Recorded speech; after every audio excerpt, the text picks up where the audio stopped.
Hello everyone, welcome back to Dr. Sourav Sir's classes. Today we are going to discuss another high quality question from the IES General Economics Paper 2 2026.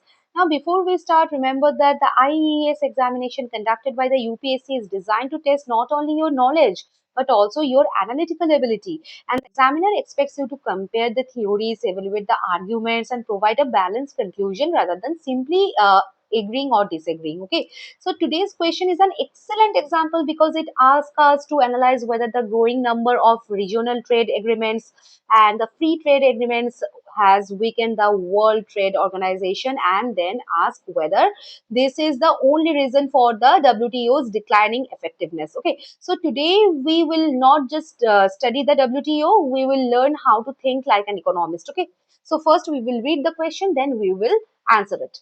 The recent surge in the regional trade and free trade agreements have reduced the efficacy of WTO. Discuss. Do you feel that this is the only factor responsible for failure of WTO? Okay. Now, first, before discussing its problems, let us first understand what the WTO is. The World Trade Organization (WTO) was established in 1995, replacing the General Agreement of Tariffs and Trade, that is the GATT. Its major objectives are promote the free and fair international trade, reduce the tariffs and the trade barriers, provide a platform for the trade negotiations, and set common rules for the global trade and resolve the trade disputes among member countries. So think of the WTO as the Supreme Court and the Parliament of the international trade, okay? And it creates rule and also settles the disputes when countries violate them. So the WTO seeks to replace the power-based trade with the rule-based trade. Okay. Now, let us understand the key terms. Regional Trade Agreement, RTA. An RTA is an agreement among the countries within a particular region to promote trade by reducing the trade barriers. For example, like European Union, ASEAN, USMCA, all this. Okay. Now, the Free Trade Agreement, that is the FTA. What's that? An FTA is an agreement between the two or more countries to reduce or eliminate the tariffs on goods and services. For example, India like UAE, CEPA, and India, Australia, ECTA. Okay. So notice that every FTA has a trade agreement, but not every trade agreement is necessarily an FTA. Okay.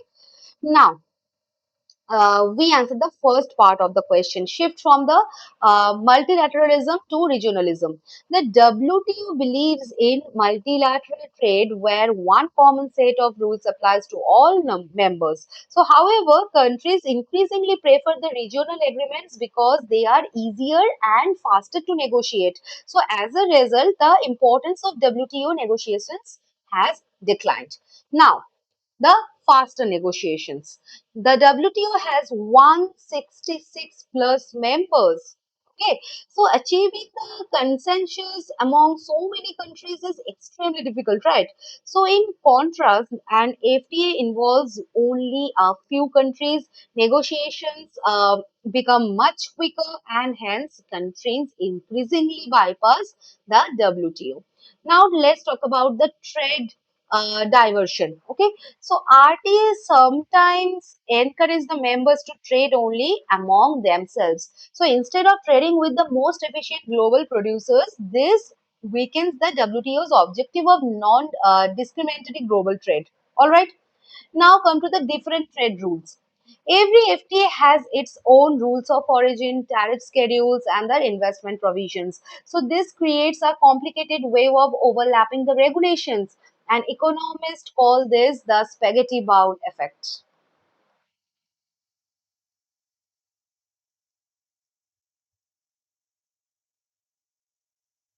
Okay, so remember this term, spaghetti bowl effect. It means too many trade agreements create a confusing network of different rules, increasing the trade complexity. And examiners love this concept, and UPSC examiners appreciate its use. Okay, now come to the decline of WTO negotiation rounds. Now, since the Doha development round began in 2001, very limited progress has been achieved, right? So, countries therefore increasingly negotiate outside the WTO framework. Okay, so now comes the second part. The answer is basically no for the second part. Several other factors have also weakened the WTO.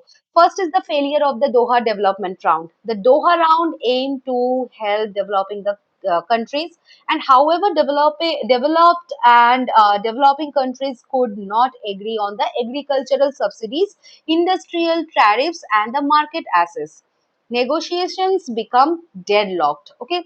Second point would be the dispute settlement crisis. The WTO's appellate body become largely non-functional because appointments of judges were blocked, and without an effective appellate mechanism, enforcement of WTO rules become weaker. Third point will be the rise of the protectionism. Many countries increasingly use the tariffs, subsidies, import restrictions, and the anti dumping measures. Examples include the US China trade tensions. This weakens confidence in the WTO rules. Fourth point will be the rise of nationalism. Countries now prioritize the national security, domestic employment, strategic industries rather than purely free trade. Okay, so this makes the global cooperation difficult. Now, the fifth point, that is the new trade issues. Modern trade now involves the digital commerce, artificial intelligence, climate related trade, and the data governance, e-commerce, supply chain security. So many WTO rules were written decades ago and are struggling to keep pace. Okay, and the sixth point will be the consensus based decision making. Every member has an equal vote, and while this is democratic, it also makes reforms extremely slow. Okay, so one country's objection can delay major agreements. So the WTO is not weak because it lacks the rules. It is weak because achieving the consensus among the diverse national interests has become increasingly difficult. Okay. Now, students, we should not conclude that the WTO has failed completely. Despite its challenges, the WTO still performs several essential functions. Like it provides the transparency, monitors the trade policies, offers the technical assistance, collects the trade data, facilitates the negotiations, and resolves many trade disputes. So, thus, its importance remains significant even if its effectiveness has declined. Okay.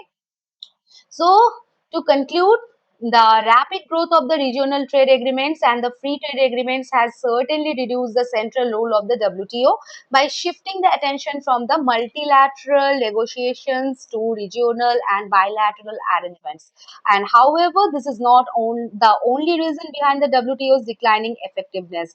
Institutional weaknesses, deadlock negotiations, and the dispute settlement crisis, rising the protectionism, and changing the geopolitical priorities and the emergence of new trade issues have all contributed significantly. Okay.